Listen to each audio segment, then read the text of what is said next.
Hello, class. This is a quick demo to show you how to format your comics for the digest size zine um, for using the free software Photopea. So what you're going to do is you're going to make sure you scan all your stuff either at 300 dpi, 400 dpi, ideally 400 dots per inch because that's higher resolution and I think it looks a little bit nicer. Then you'll go to this website, photopea.com, and you'll click New Project. Well, actually, you'll click Open from Computer. And here I have the two different formats here. So I'm going to click the 400 dots per inch one, double click. Okay, so here's the format. And then I'm going to open, for example, the first example I'll do is just one page that is already has the background you want and everything.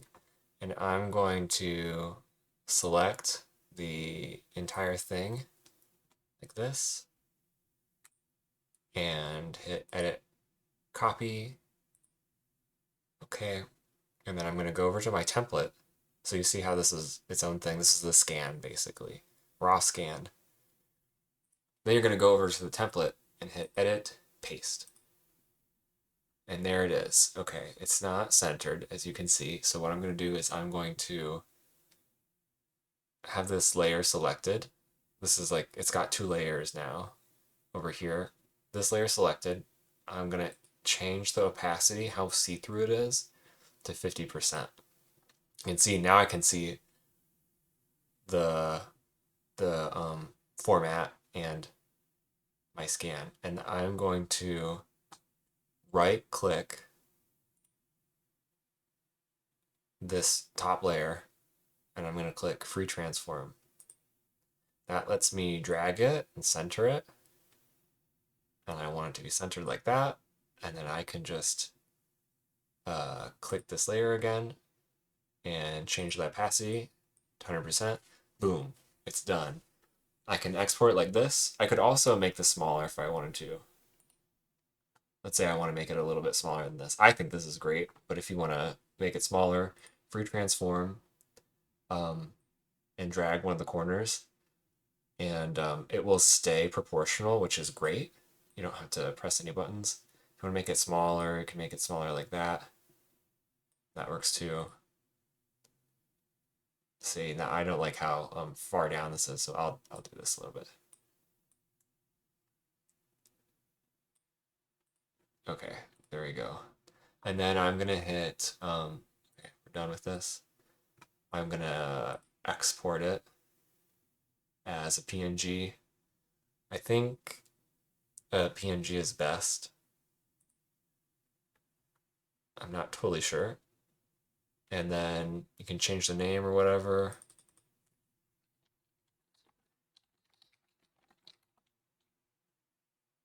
And don't mess with any of this. Keep the quality 100%. Hit save. Boom. And then you can send it to me. All right, and then here's another example. So I'm going to just undo all that. Say your scan is something like this. Okay, so what are we going to do? We're going to click the selection tool, and I'm going to have two examples here. One where I fill it in digitally, the background, and one where I have a scanned background that I place behind it. So first one I'm going to do digital background. So I'm going to grab it right around here using the selection tool like that.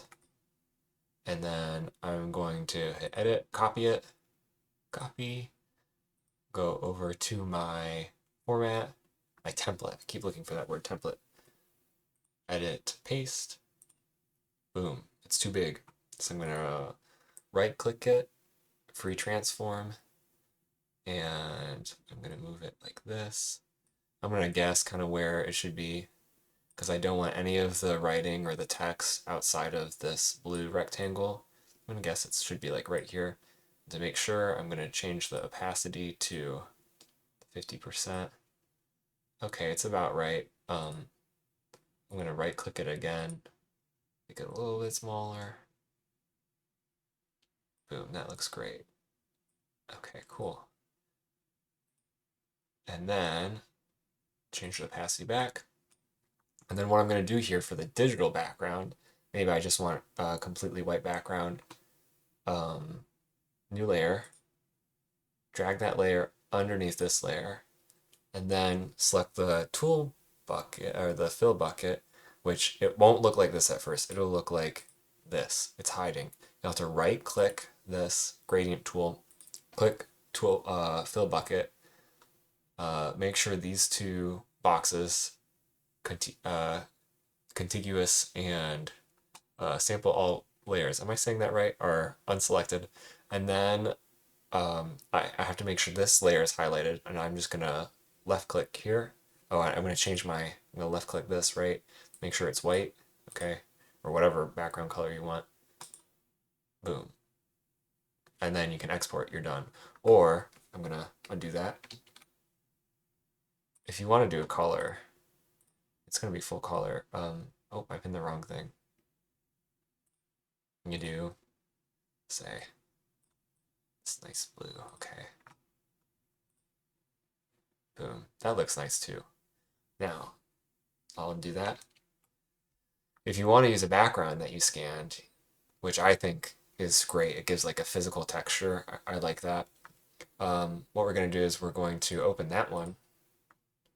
Here's my blue background, just a piece of paper. I like that. Makes it feel like a collage, even though we kind of cheated digitally. I'm just going to grab a whole bunch of it. Edit, copy, and then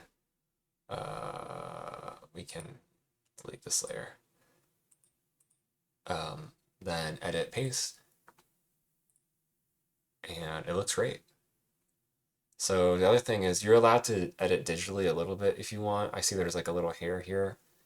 If you really want to, you can make edits like that using the pen tool and whatnot, but I'm not going to go into it. But yeah, all you have to do is then file, not save as Photoshop, don't do that, but export as PNG. Boom. I'll do that one more time. Blue EG comic. Save. And that's something you can send to me. Okay, that's a tutorial. It's pretty straightforward. With Photopea, it's free. You don't have to create an account, and they don't like take your data or anything, which is fantastic. So yeah, maybe you might even be able to do it right after you scan at the library. If you're going to the library, just make sure, hey, did my scan comic work like the way I wanted it to? If you import your comic that's scanned and you have to like expand it to fill the space, that means you scan the comic to low resolution. And then it's going to look kind of like pixelated when we print it out. That probably won't happen. Just make sure you scan it at 300 dots per inch or higher. Okay, that's all. Good luck, and use the Zine channel on our class Discord to get any help that you need. Bye-bye.